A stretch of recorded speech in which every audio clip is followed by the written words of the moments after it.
pour la Palme d'Or, un simple accident de Jafar Panahi.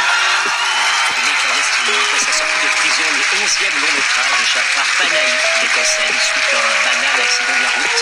Les victimes avaient remporté la caméra d'or en la pile. فکر کنم اینجا تنها جاییشه که من از تمام گروه ها با هر عقیده و مرام در کشورم و خارج از کشورم، تمام ایرانیان که برای آزادی و رسیدن به مقام انسانی، برای رسیدن به دموکراسی تلاش میکنن، یک خواهش کنم: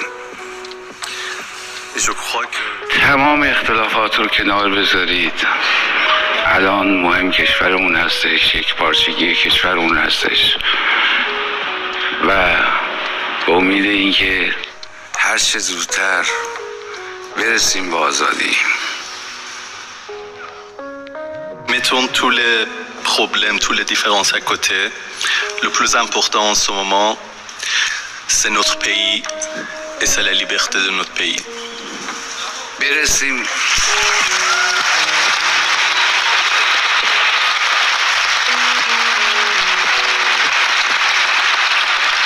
برسیم به جایی که دیگه کسی به ما نگه چی بپوش چی نپوش، چه بکن چه نکن.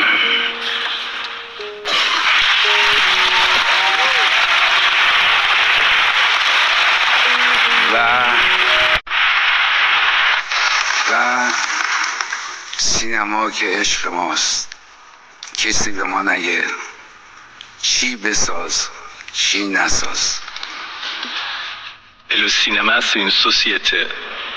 Personne n'a droit de nous dire qu'est-ce que tu dois faire, qu'est-ce que tu ne dois pas faire. به امید اون روز و تشکر از همه شما، تشکر از فستیوال کن و تشکر از تمام کسایی که برای این کار زحمت کشیدن. ممنونم.